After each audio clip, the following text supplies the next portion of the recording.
ओम शांति। आप सबसे मिलकर के बहुत खुशी हुई,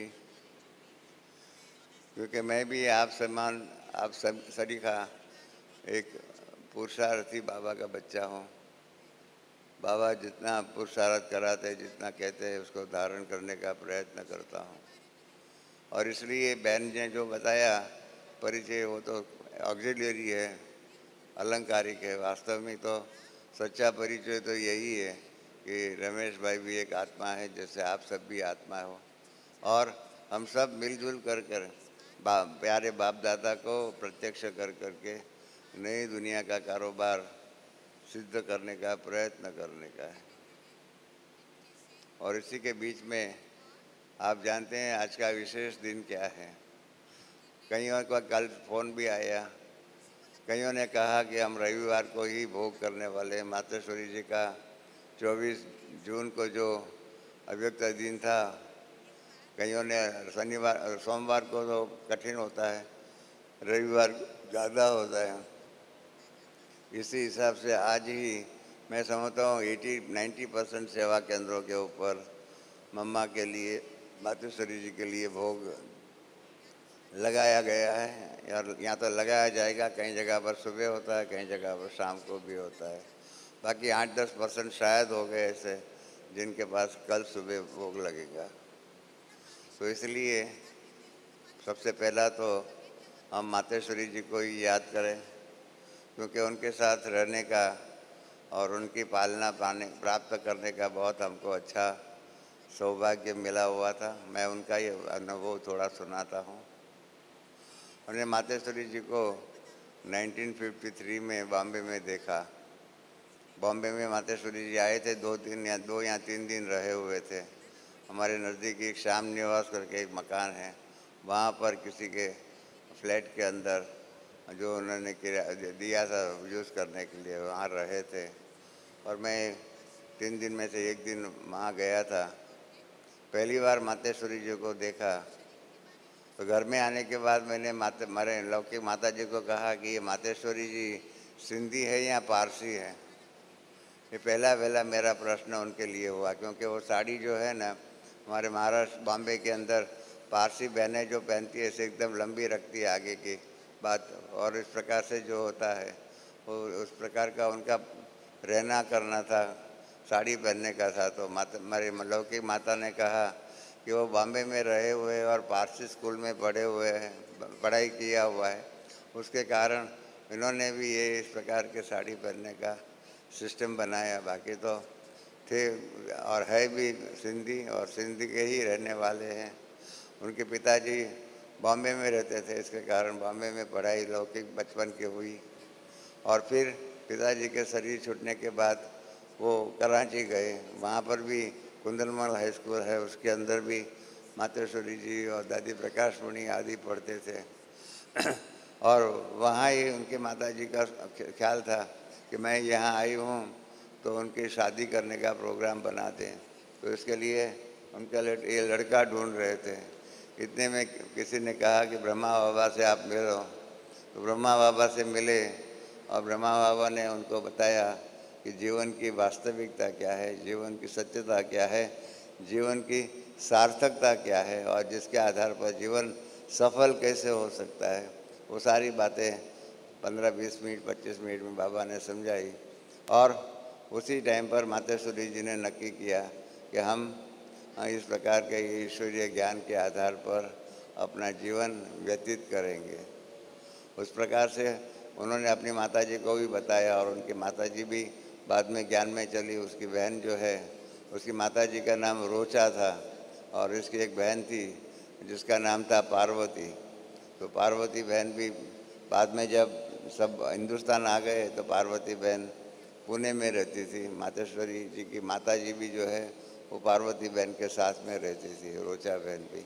इस प्रकार से उनका लौकिक परिवार था, और लौकिक परिवार होते हुए भी अपना जीवन को, अर्थात अपने सौभाग्य को श्रेष्ठ में श्रेष्ठ बनाने का कर्तव्य मातेश्वरी जी ने किया, जिसको हम कहते हैं अपने जीवन को सफल बनाने का कर्तव्य किया।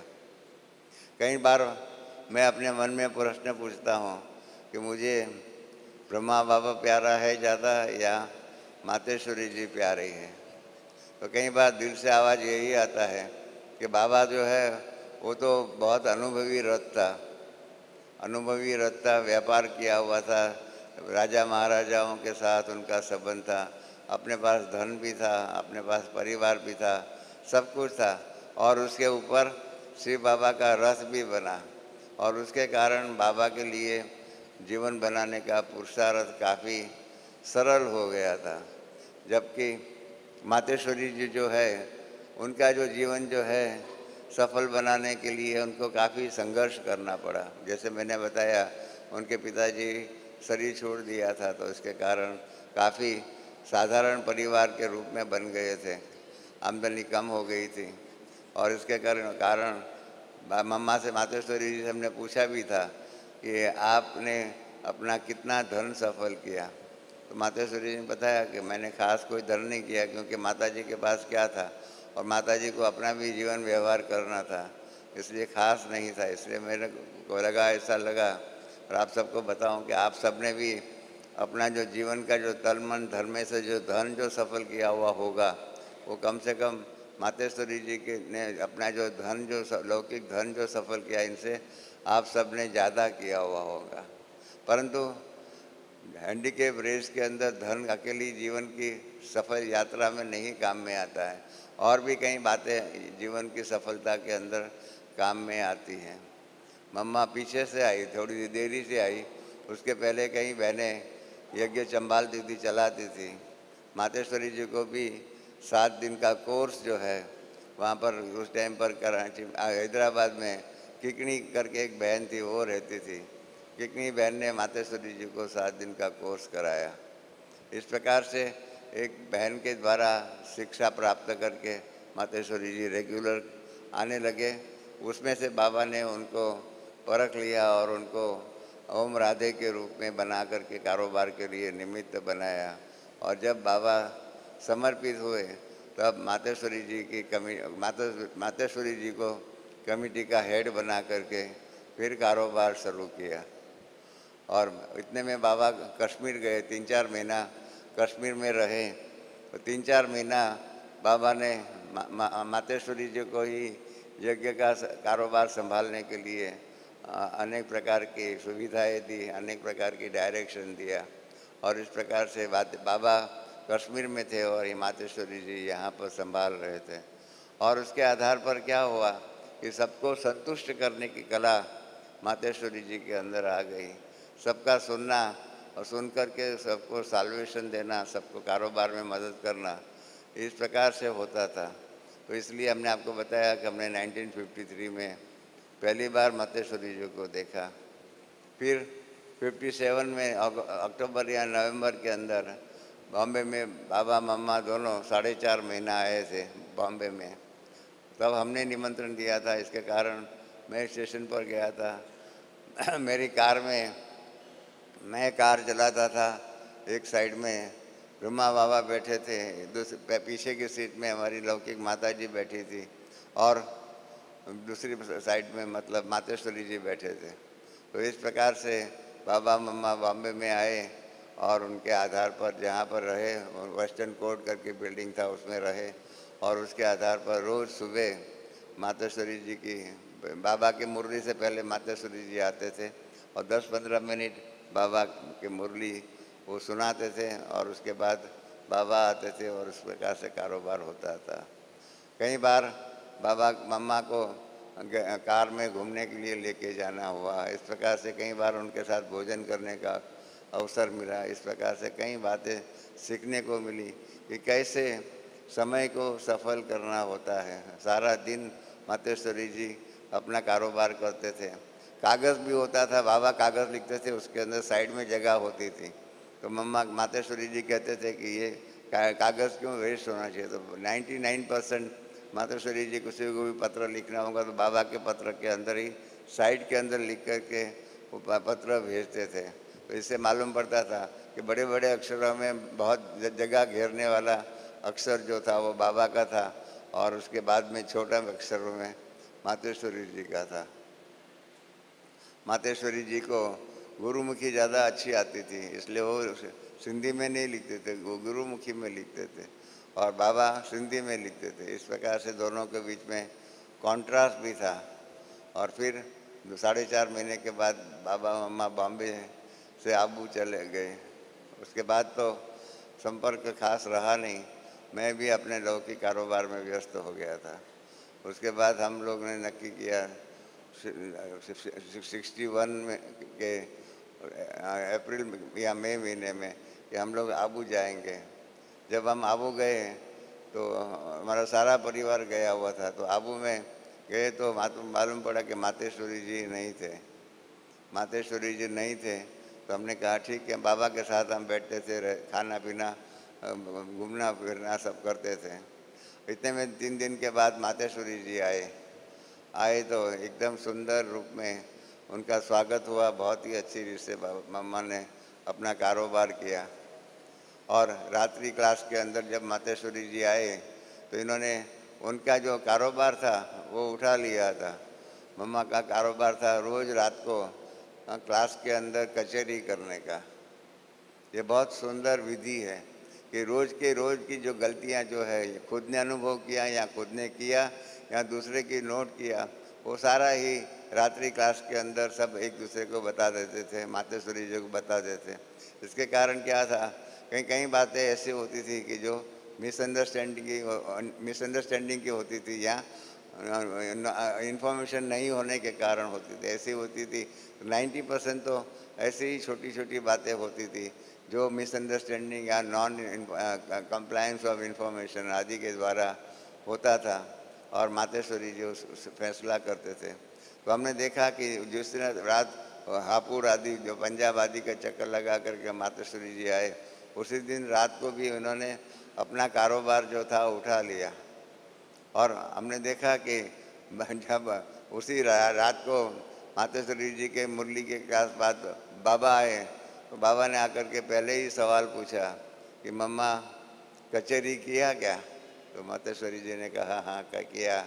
तो बाबा ने कहा बच्ची पास हो गई। तो इस प्रकार से अपनी जो ड्यूटी जो है वो ड्यूटी निभाने में चलाने में मातेश्वरी जी बहुत ही स्ट्रिक्ट थे। उनके जीवन के अनेक प्रकार के अनुभव थे।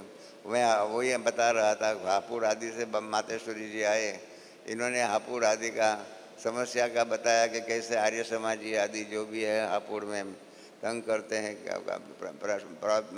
वहाँ से बहनों को निकालने का प्रयत्न करते हैं आदि आदि सारा सुनाया।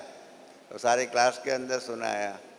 तो मेरे को मन में लगा कि ये तो हापुड़ में बहुत कुछ हो रहा है, तूफान हो रहा है। आर्य समाजी लोग जो है हम लोगों को खाने पीने की व्यवस्था नहीं देते, पानी नहीं आने देते, सफाई नहीं होती है, सब्जी आदि भी कुछ नहीं आ सकती है।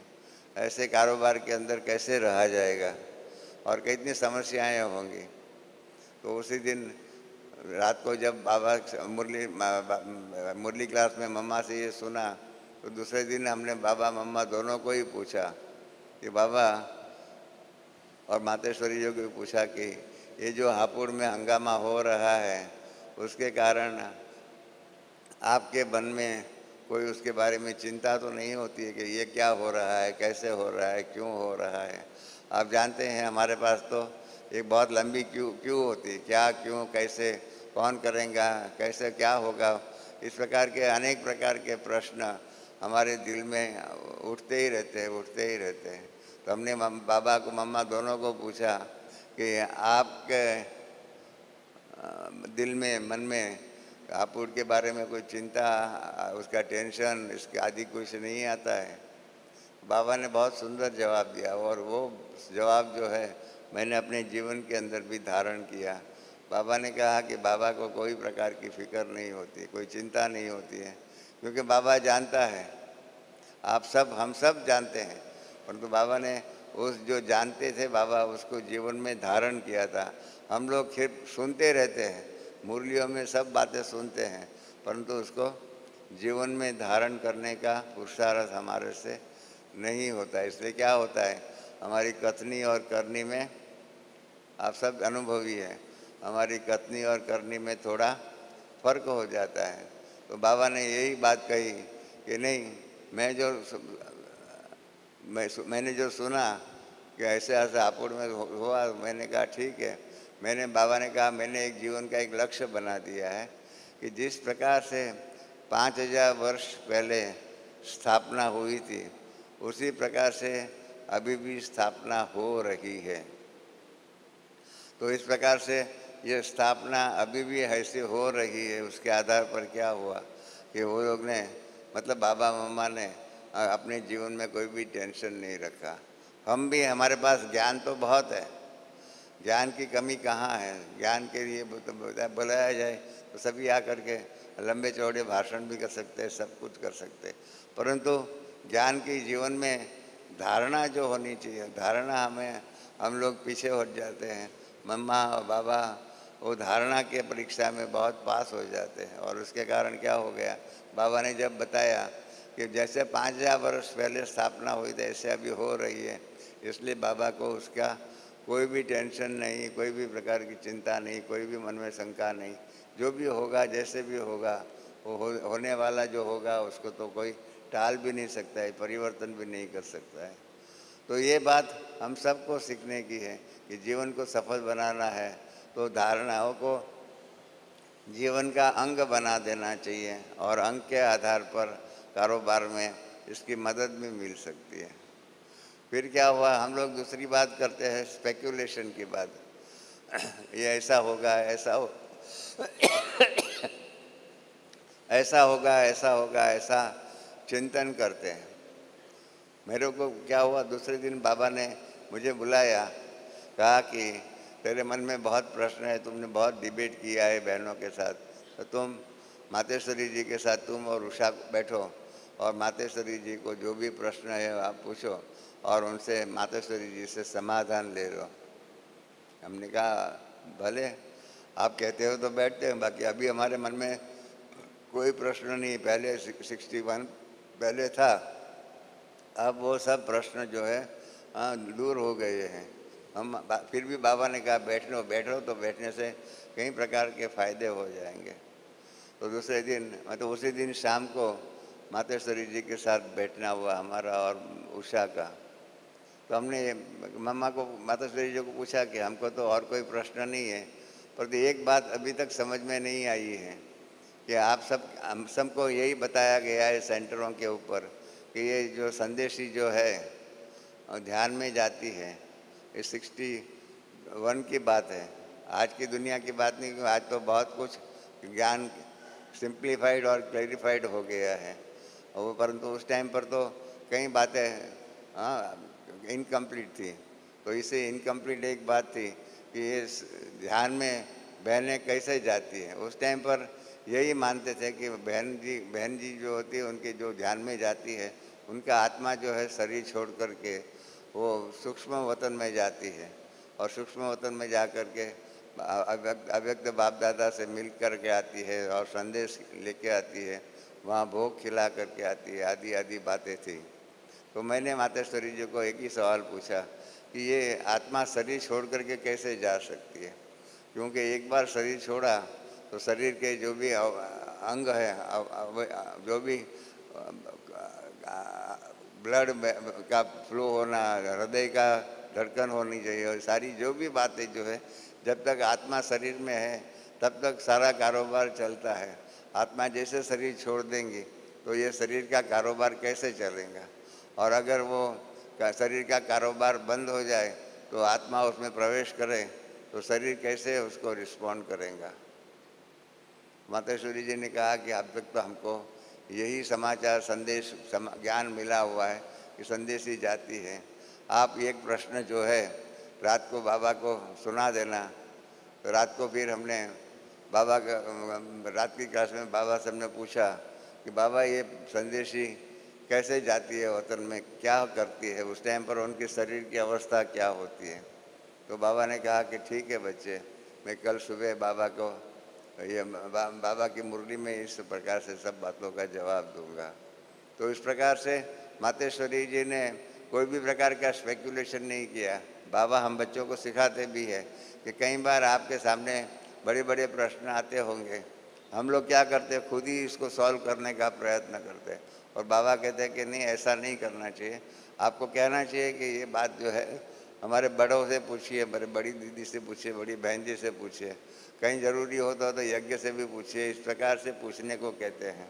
और ऐसा नहीं कि आप स्पेक्यूलेट करके आप खुद ही जवाब दे दो, क्योंकि कई बार हम तो त्रिकालदर्शी नहीं होते हैं, और त्रिकालदर्शी नहीं होते, omniscient भी नहीं होते, इसके कारण हमारा जवाब वास्तविक जवाब न भी हो सकता है।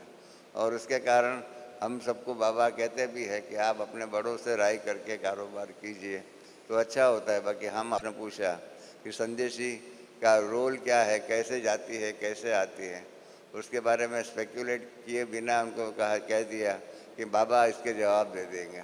तो इस प्रकार से ये भी एक मम्मा से, मातेश्वरी जी से सीखने का मिला। मातेश्वरी जी से दूसरा भी हमने एक बात सीखी, क्योंकि आपको मालूम रहे मातेश्वरी जी हमारे साथ में हमारे लौकिक घर में 16 या 18 मास रहे हुए थे। पहले 8 मास रहे 62 में, 62 63 में। तो हमारे पास 2 घर थे, पुराना घर भी था और नया घर भी था। तो हम नए घर में मातेश्वरी जी को दे दिया और पुराने घर में हम रहते थे। उसके बाद मातेश्वरी जी को ऑपरेशन हुआ अप्रैल 64 में। उस टाइम पर भी मातेश्वरी जी को बुलाया बॉम्बे, जनवरी 64 में। तो मातेश्वरी जी आए, हमारे घर में रहे, और उसके आधार पर उसके बाद उस टाइम पर 4 मास रहे, फिर आबू गए, फिर 2 मास आए, फिर 2 मास गए, बेंगलोर में गए, इस प्रकार से गए, फिर पूना गए, फिर पुणे से बॉम्बे में आए। 65 18 अप्रैल को बॉम्बे में आ गए और 19 अप्रैल को डॉक्टर को दिखाया, और डॉक्टर ने बताया कि उनको कैंसर जो है बहुत गॉड स्पीड फुल स्पीड से ये जो कहते हैं फेफड़े कहते हैं, लंग्स कहते हैं, उसकी ओर जा रहा है। और उसके कारण उन्होंने कहा कि इनको अभी आराम करने की ज़रूरत है, उनको बोलना करने का काम करना चाहिए। और उसके कारण क्या हो गया, 20 अप्रैल को मातेश्वरी जी का लास्ट क्लास हुआ, और उसके बाद उनको बंद कराया गया कि आपको अभी नहीं क्लास कराना है, नहीं बोलना है। उसके बाद मातेश्वरी जी की ट्रीटमेंट होती रही, तबीयत बिगड़ती रही। 4 जून को फिर बॉम्बे से आबू में उनको ट्रेन में लाया गया, आखिर से यहाँ आए, और उसके बाद आप जानते हैं 24 तारीख को मातेश्वरी जी ने अपना ये पार्थिव शरीर जो है छोड़ दिया। तो इस प्रकार से मातेश्वरी जी ने अपने जीवन को सफल किया। एक बात मैं बताऊं, एक बार अनुभव किया, हमारे पास मातेश्वरी जी होटल मेंशन सेंटर पर बैठे हुए थे, और कानपुर से मातेश्वरी जी को निमंत्रण आया। बहुत ही सुंदर हृदय के उद्गार से भरा हुआ वो कानपुर का निमंत्रण था। बहुत ही सुंदर, बहुत ही सुंदर, इतना सुंदर था कि जब वो क्लास में वो निमंत्रण सुनाया गया तो 95% बहन भाई जो क्लास में बैठे हुए थे, इन सब की आंखों में प्रेम के आंसू आ गए। तो हमने समझा कि हम लोगों को भी निमंत्रण तो मातेश्वरी जी को था, और उनको सुनते हुए भी हम लोगों की आंखों में इस प्रकार से आंसू आ गए। तो मातेश्वरी जी को, फिर मातेश्वरी जी ने कहा कि रमेश, कितना भी आप मेहनत करो, इस आंखों से आंसू नहीं बहेंगे। हमने कहा क्यों नहीं बहेंगे? हमने जिद किया, 1 बार 2 बार 3 बार 4 बार वही निमंत्रण टेप रिकॉर्ड के अंदर घुमा घुमा करके फिर से वही निमंत्रण सुनाया, परंतु मातेश्वरी जी की आंखों से बिल्कुल कोई भी प्रकार का बूंद के रूप में, आंसू के रूप में पानी नहीं बहा। तो हमने उनसे पूछा कि ये क्या है, ये क्यों आपका ऐसा आपने बना दिया है अपने जीवन को, कि एक आँखों से प्रेम के आंसू भी नहीं बह सकते। तो मातेश्वरी जी ने पुरानी बात याद दी कि एक बार कराची में जब रहते थे तो कराची में बाबा जो है क्लिफ्टन पर रहते थे, ये दादी और बहनें जो अलग अलग मकान लिए हुए थे, सोल्जर बाज़ार में रहते थे, ऐसे अलग अलग स्थानों पर रहते थे। और उसके कारण एक दिन रात को मातेश्वरी जी को बाबा को मिलने की बहुत तमन्ना हुई, और बाबा के साकार बाबा को मिलने की तमन्ना में, उनकी विरह में, उनकी याद में प्रेम के आंसू इतने बहाए कि जो उनका तकिया जो था, पिलो जो था, वो भी काफ़ी आंसुओं से भर गया। तो दूसरे दिन सुबह बाबा को मालूम पड़ा कि कल रात को मातेश्वरी जी ने बहुत ही प्रेम भरा व्यवहार किया और आंसू आदि से अपने बाबा को याद किया हुआ था। तो बाबा ने मातेश्वरी जी को बुलाया और मातेश्वरी जी को एक बात कही जो हम लोगों ने भी सुनी हुई, हजारों बार मुरली में सुना हुआ है, परंतु हम लोग क्या करते हैं, छोड़ देते हैं, उसको जीवन में धारण नहीं करते। आप भी यहाँ अभी आए हुए हो, इस भट्टी के अंदर आए हुए हो, बहुत सी बातें आपको बताई जाएंगी, इतनी बातें बताई जाएंगी, इसको धारण करो तो पुरुषार्थ सचमुच तीव्र हो सकता है। परंतु क्या होता है कि हमारे विचारधारा में और हमारे व्यवहार में, विचार और व्यवहार में फर्क हो जाता है। मातेश्वरी जी के जीवन में यही था कि विचार और व्यवहार एक समान था। तो बाबा ने जब उनको कहा कि बच्ची, ये आँख में से आंसू नहीं बहना चाहिए, कल रात को जो तूने आंसू बहाया बाबा की याद में, वो नहीं, ठीक नहीं था। तो मम्मा मातेश्वरी जी ने बाबा से वायदा किया कि आज से इन आँखों में से कभी भी आंसू नहीं बहेंगे। प्रेम के आंसू हो या दुख के आंसू हो, सुख के आंसू हो, कोई भी प्रकार का आंसू जो है इस आँखों से नहीं बहेगा। तो मम्मा ने कहा, मातेश्वरी जी ने हमको कहा कि तब से बाबा से जो मैंने वायदा किया है, तब से मैंने इस वायदा का पूरा ही पालन किया हुआ है और आज तक वो नियम के आधार पर हो, वायदे के आधार पर कुछ भी हो जाए, कैसे भी परिस्थिति आ जाए, क्या क्या हो सकता है, अनेक प्रकार की बातें हो जाए, परंतु आँख से आंसू नहीं बहेगा। और हमने देखा मातेश्वरी जी की जो अप्रैल मास के बाद मई महीने में जो बॉम्बे में उनकी जो हेल्थ थी, बहुत ही कष्टदायक थी। उनको लंग्स में श्वास लेने की तकलीफ होती थी, श्वास नहीं ले सकते थे, सोने के लिए भी सो नहीं सकते थे, बैठे रहते थे, बैठे करके तकिया जो 2-3 रख करके उसके ऊपर ऐसा सिर करके नींद लाने का प्रयत्न करते थे। इस प्रकार से हमने उनको देखा था और ऐसी घड़ियाँ थी उनकी कि शरीर की कष्ट इतना था, परंतु फिर भी अपने प्राण जो है, वचन जो है, उसके ऊपर वो फिक्स थे और इसके कारण जो भी वचन दिया, जो कहते हैं ना, प्राण जाए परंतु वचन न जाए, इस प्रकार का जो रामायण के अंदर भी जो गाया हुआ है, इस प्रकार का मातेश्वरी जी का जीवन था। और मातेश्वरी जी को बताया गया था कि अभी आपका शरीर थोड़े समय के लिए ही है, तो भी इन्होंने, बाकी किसी को मालूम पड़ जाए कि हम थोड़े दिन के लिए मेहमान हैं तो क्या क्या कर देते हैं। आपको मालूम होगा कहीं इस प्रकार की नॉवेल्स भी होती है, वार्ताएं भी आती है, जिसके अंदर उसको कहा जाता है कि तुम्हारा जीवन अभी 24 घंटा में है, तो 24 घंटे में क्या क्या करना है, क्या क्या करना है, किसको किसको करना है, याद करना है, वो सारा ही याद करता रहता है और उसके आधार पर प्लानिंग करता है 24 घंटे के अंदर। मातेश्वरी जी ने तो ऐसा कोई प्लानिंग नहीं किया, जो भी होगा, जैसे भी होगा, इस प्रकार से हो जाएगा। हमको याद है 4 जून को मातेश्वरी जी जब बॉम्बे से आबू आने के लिए निकलने वाले थे, दादी प्रकाशमणि, दादी ब्रजेंद्रा, ये सब आए थे विदाई देने के लिए मातेश्वरी जी को। उस टाइम पर हमने उस दिन एक रिकॉर्ड लाया था, उस दिन नया नया गीत बना हुआ था। वो गीत का सार, और गीत मैं समझता था कि उसका सार क्या है, उसका इफ़ेक्ट क्या है, वो उसमें गीत में था कि आप लोगों ने भी सुना हुआ होगा कि वो जाने वाले हो सके तो लौट के आना, वो जाने वाले हो सके तो लौट के आना, वो जो मुकेश का गाया हुआ था। तो मम्मा जी के मातेश्वरी जी को अंदर कमरे में मैंने मम्मा के साथ योग किया, बाहर प्रकाशमणि दादी को बताया कि ये गीत है। तो दादी ने कहा, रमेश ये गीत, ऐसा गीत क्यों तुमने लाया है, क्या हो गया, क्या है रहस्य? मैंने कहा रहस्य कुछ नहीं है, ये खाली गीत आया हुआ है, गीत लाया हुआ है, आप सुनाइए। तो इस प्रकार से गीत सुनाया हुआ था और गीत सुना करके 6 मिनट तक वही गीत रिपीट करके मातेश्वरी जी से विदाई लिया और विदाई लेकर के कारोबार किया। उनको स्टेशन पर लेके गए, उनको व्हील चेयर में ट्रेन में बिठाया और इस प्रकार से विदाई लिया। और हमने भी साथ में विदाई लेकर के मातेश्वरी जी के साथ गया, मैं भी गया। और अहमदाबाद के अंदर वहाँ पर, अब उस टाइम पर तो अपना सेवा केंद्र नहीं था, तो इसलिए मातेश्वरी जी की तबीयत के हिसाब से कुछ भी चाय आदि कुछ जो भी पीते थे वो उस प्रकार से लाने की बात कही। तो वहाँ पर एक बटुक भाई करके था, वो बाबा का स्नेही था और उनके घर में ही बहनें जा कर के रहती थी। उनको हमने पत्र लिखा था, फ़ोन भी किया था कि ऐसे मातेश्वरी जी उनकी तबीयत इस प्रकार से है, तो आपको उनके लिए सुबह चाय आदि का जो भी बंदोबस्त है आप कर सकते हो। उस प्रकार से उनको किया था। और जब वो आया लेकर के, तो बाकी तो मम्मा लिया, मेरे को दूध लेने के लिए कहा। मैंने कहा मैं तो अपने आपके घर का नहीं पीता हूँ।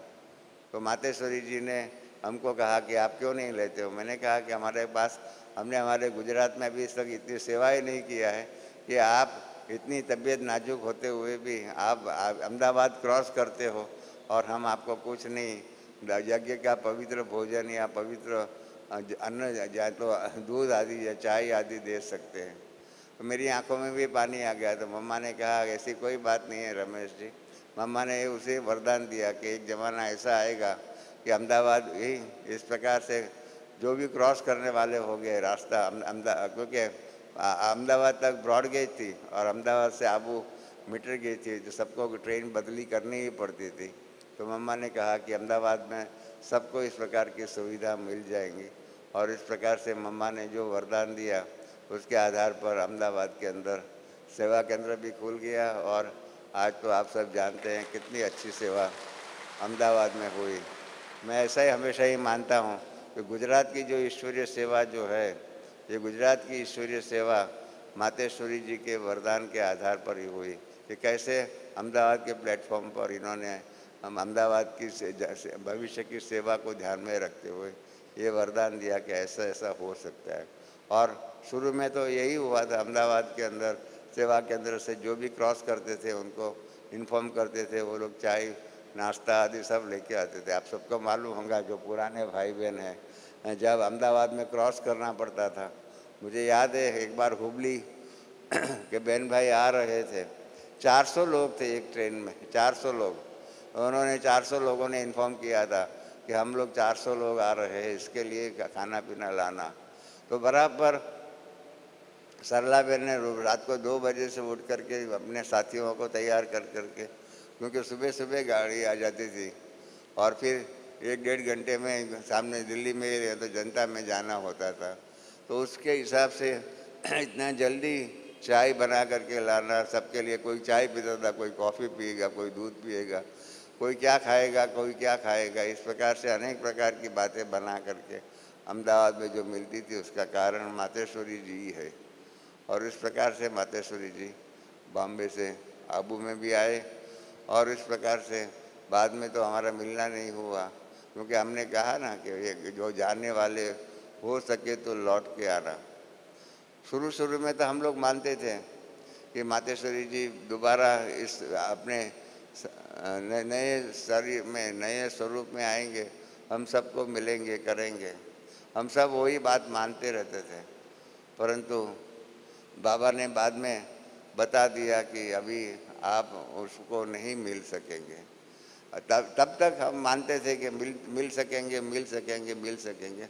परंतु 1971 में जब हम अमेरिका में थे, अमेरिका में पिट्सबर्ग में थे, तब बाबा की मुरली अव्यक्त मुरली आई और उस अव्यक्त मुरली में पहली बार बाबा ने स्पष्ट किया था कि उसी नाम रूप देश काल के आधार पर या उसी परिचय के आधार पर आप मातेश्वरी जी से नहीं मिल सकेंगे।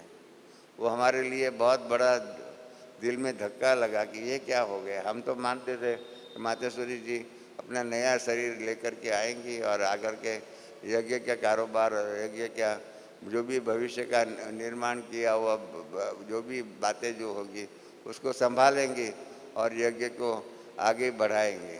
परंतु बाबा ने अव्यक्त बाप दादा ने 71 में बता दिया कि मातेश्वरी जी का अपने उस रूप में उस ढंग का पार्ट पूरा हो गया। तो इस प्रकार से मातेश्वरी जी के जीवन के अंदर अनेक प्रकार की बातें हुई। उसको बाबा के आधार पर इन्होंने कैसे सफल किया।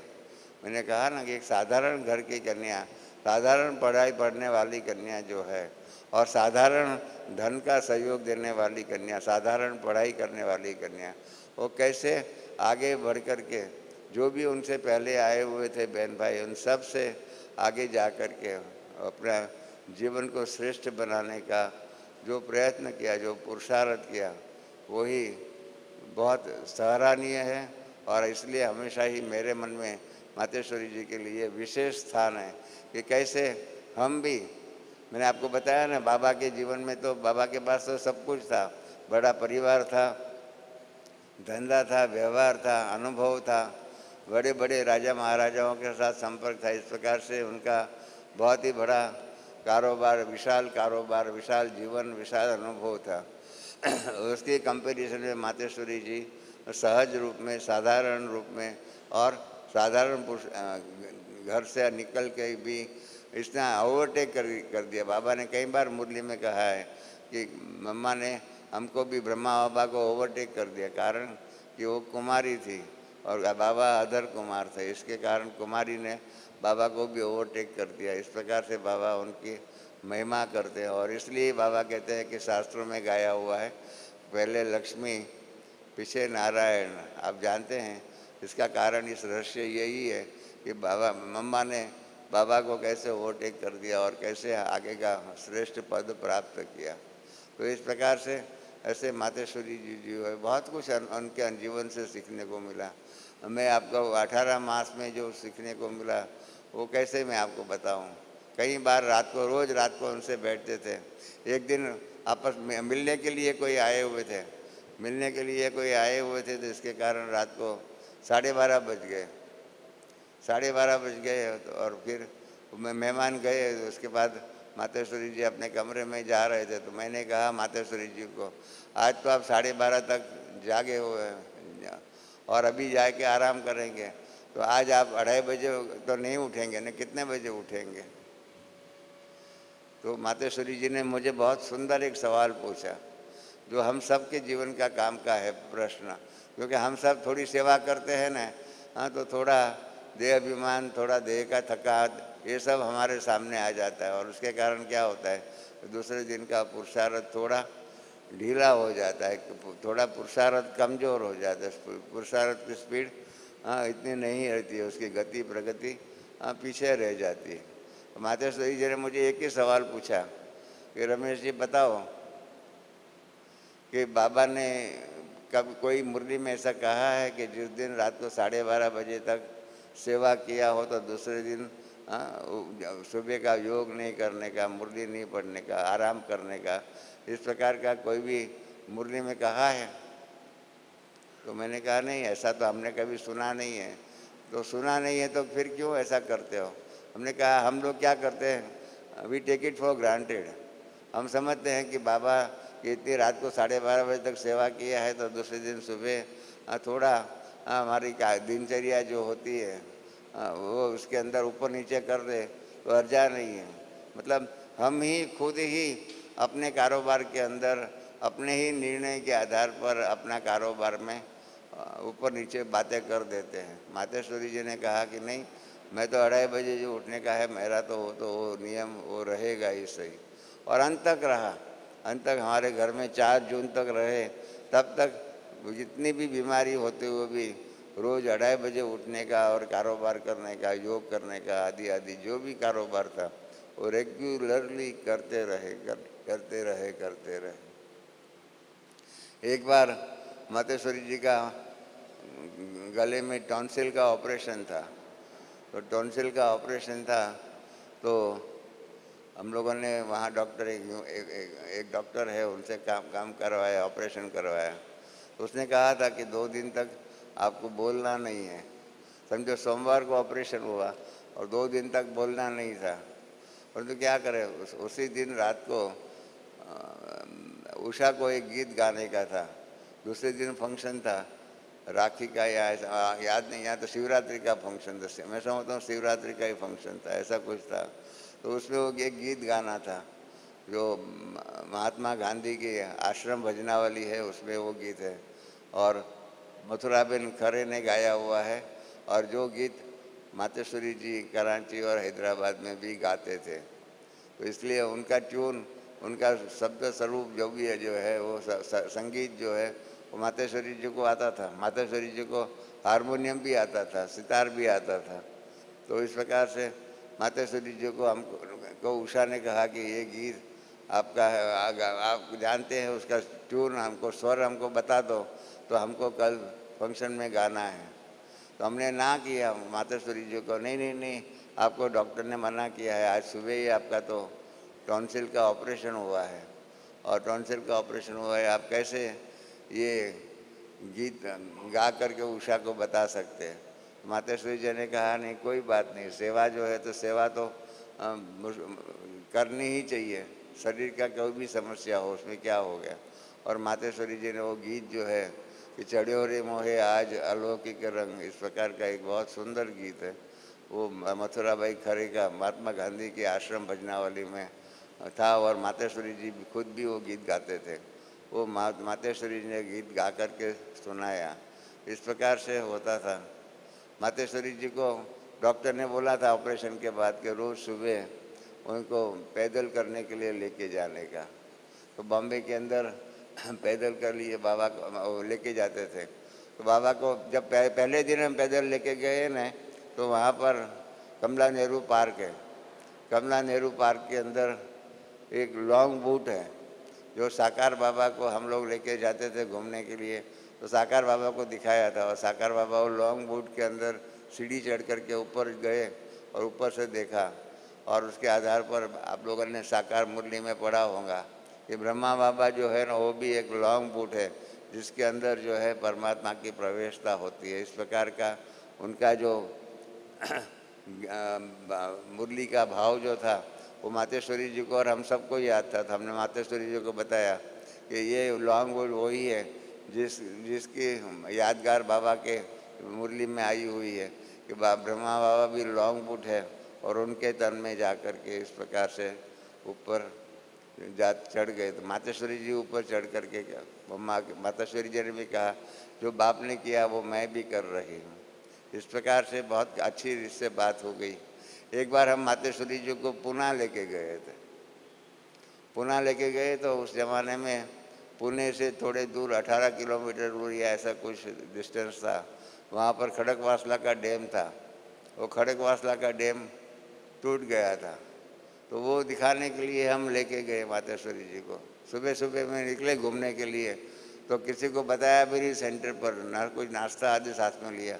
और मम्मा को, मातेश्वरी जी को हमने पूछा कि हम खड़गवासला चले, वहाँ पर जो डैम का जो डैम टूटा हुआ है वो टूटा हुआ डैम देखेंगे। तो मातेश्वरी जी ने कहा चलो हम चलते हैं। हम चले तो वहाँ थोड़े डैम के करीब आधा पौना किलोमीटर दूर गाड़ी को खड़ी करनी पड़ती थी, और बाकी थोड़ा आधा पौना किलोमीटर पैदल चलना पड़ता था। तो हम सब तो उतर गए, गाड़ी को पार्क करके रखे, और जमुना बहन और मातेश्वरी जी, जो जमुना बहन जो मातेश्वरी जी की ब्राह्मणी थे, वो जमुना मातेश्वरी जी को लेकर के आ रही थी, और मैं और उषा फास्ट चल करके आगे जा रहे थे। थोड़ी दूर गए तो उषा ने मेरे को कहा कि देखो मातेश्वरी जी तो स्लो चलते हैं, पीछे रह गए, हम भी उनके साथ रहे तो अच्छा है। तो जैसे मातेश्वरी जी नज़दीक आए तो हमने कहा कि मातेश्वरी जी हम तो बाबा के साथ घूमते थे, पैदल करते थे, तो बाबा तो बहुत फास्ट चलते थे और आप तो बहुत स्लो चलते हो। आप तो मम्मा बाबा से भी शरीर के अंदर आयु के हिसाब से आपकी आयु कम है, मतलब जुबान है। बाबा तो बुज़ुर्ग हैं, तो फिर ये कैसे फ़र्क पड़ा? आप क्यों फास्ट नहीं चल सकते हो? आप सबको इसका जवाब नहीं आता होगा। मातेश्वरी जी ने बहुत सुंदर जवाब दिया कि मातेश्वरी जी ने कहा कि देखो बॉम्बे से पुणे आते हैं ना, तो चढ़ाई चढ़नी होती है। चढ़ाई चढ़नी होती है तो क्या होता है मालूम है?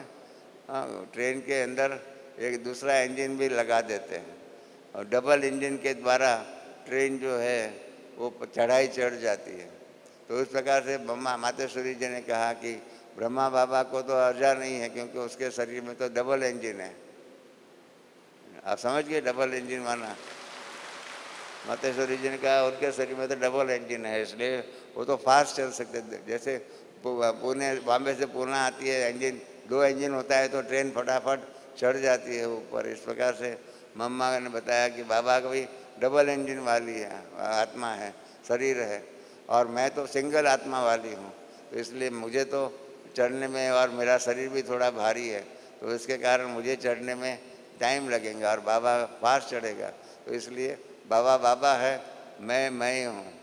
तो इस प्रकार से बहुत सुंदर हर बात का जवाब इस प्रकार से देना चाहिए कि जिसके कारण सामने वालों को भी उसका सेटिस्फेक्शन हो सके। इस प्रकार का ऐसा जवाब होना चाहिए। तो इस प्रकार से मातेश्वरी जी ने भी खड़गवासला डैम देखा, टूटा हुआ कैसे था, वो देख करके सारी बातें बताई। फिर मातेश्वरी जी ने पूछा कैसे होता है, क्या होता है, कैसे डैम बनेगा, आदि आदि वहाँ के ऑफिसरों आदि से मिल करके बहुत कुछ मातेश्वरी जी ने वो डैम को देख करके कई बातों के सवाल आदि पूछे।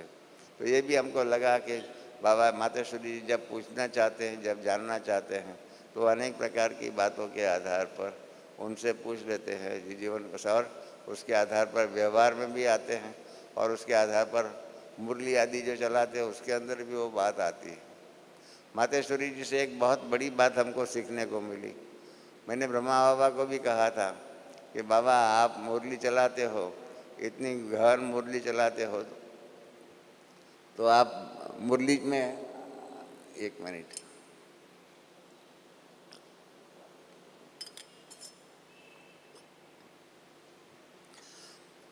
मैंने ब्रह्मा बाबा को पूछा था कि आप मुरली जो चलाते हो तो उसके पहले उसके नोट्स बनाते होंगे कि आज मुझे मुरली में क्या करना है, क्या नहीं करना है।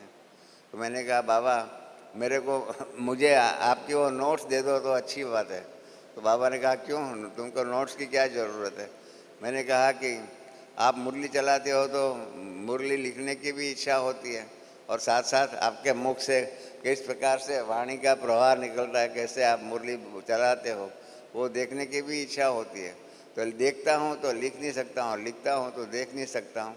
तो इसलिए आपने अगर नोट्स पहले से बनाई हुई हो, क्योंकि मैं भी पहले पंडित के रूप में था, तो पंडित के रूप में प्रवचन जो करता था ना, तो उसके नोट्स बनाता था। तो मैंने कहा हम भी नोट्स बना देते हैं, और आप इतनी गहन मुरली चलाते हो तो बाबा ने कहा, संतरी दादी से पूछा कि ये नोट्स क्या होती है।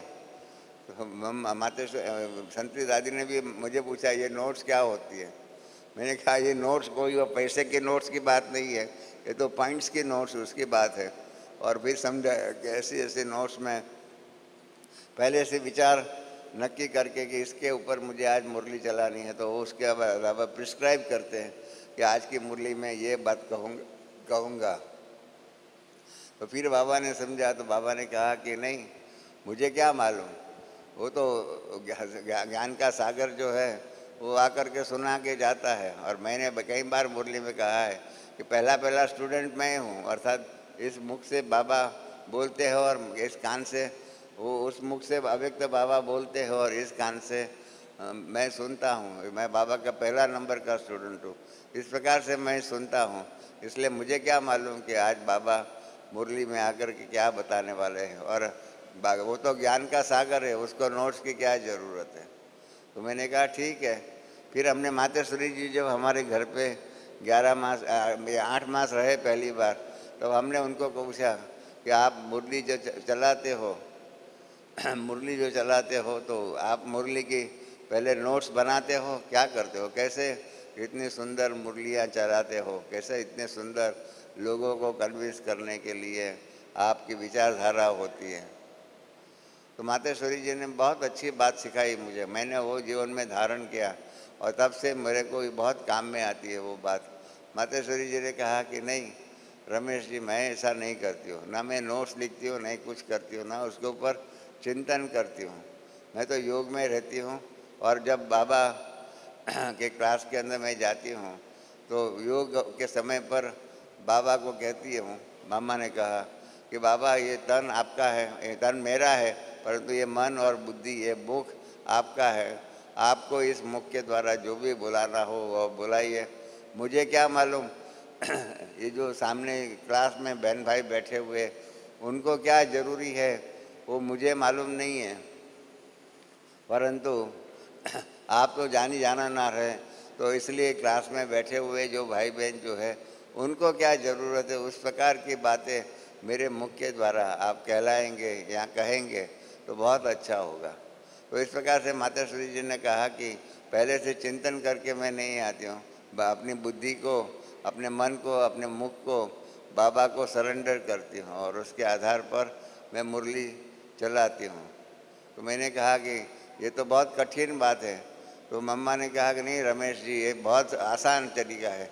आप अगर ये कला सीख जाएंगे कि अपने आप को, अपने बुद्धि को, मन को, मुख को, इनको शिव बाबा के अर्पण कर दे करके उनके माध्यम के द्वारा, उनके बने बनाए कारोबार के अंदर निमित्त बन करके आप मुरली चलाएंगे या क्लास कराएंगे तो ज़मीन आसमान का फ़र्क होगा। तो मैंने भी उसका प्रयोग किया, पहले पहले बॉम्बे में ही प्रयोग किया और एक दिन मैंने क्लास कराया, उसके अंदर कई धारणा की बातें कही।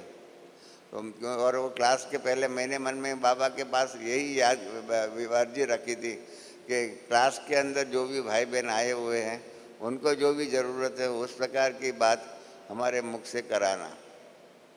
तो मैंने क्लास कराया। क्लास कराने के बाद एक भाई मेरे पास आया, कहने लगा कि रमेश भाई देखो, हमारी बहन जी जो है ना, वो कोई भी बात कॉन्फिडेंशियल रखती नहीं है। मैंने कहा क्या हुआ? तो कहा हमने हमारी जीवन की कोई समस्या थी वो बहन जी को कही थी और बहन जी ने कहा था ठीक है, उसके ऊपर मैं विचार करूँगी, आपको जवाब दूँगी। परंतु बहन जी ने मुझे जवाब नहीं दिया और मैंने बहन जी को खास कहा था कि ये मेरी बात कॉन्फिडेंशियल रखना। और उसके बदले में क्या हुआ, जैसे कि आज आपने क्लास कराया वो मेरी समस्या के ऊपर ही कराया, ऐसा लगा। इसके लिए मुझे लगा कि बहन जी ने आपको कह दिया होगा और आपके द्वारा मेरी समस्या के बारे में, समाधान करने के बारे में आपको निमित्त बनाया। मैंने कहा बहन भाई साहब, मुझे कुछ भी मालूम नहीं है, आपकी बहन जी ने मुझे कुछ भी नहीं कहा है, परंतु मैंने मातेश्वरी जी से जो सीखा कि बुद्धि को सरेंडर कर देने का बाबा को, और बाबा को कहने का कि इस क्लास के अंदर जो भी भाई बहन बैठे हुए हैं उनको उनको जो भी ज़रूरी है, जो उनके जीवन के लिए ज़रूरी है, जो मार्गदर्शन की ज़रूरत है, उस प्रकार की बातें मेरे मुख से निकलवाना। तो इस प्रकार से बाबा के कहने पर बाबा को बुद्धि सरेंडर कर दिया और बाबा ने जो बुलाया वो मैंने बोला हुआ है। तो उसने कहा ये कैसे होगा, मैं मानता ही नहीं हूँ। अभी तक कई बार वो भाई मिलता है और कहता है कि रमेश भाई, मैं आपकी बात को अभी तक भी नहीं मानता हूँ, हमारी बहन जी ने आपको बता दिया होगा। तो इस प्रकार से माताश्री जी से जो सीखने को मिला वो बहुत मुझे जीवन में काम में आया। मैं आपको एक एग्जाम्पल बताऊँ।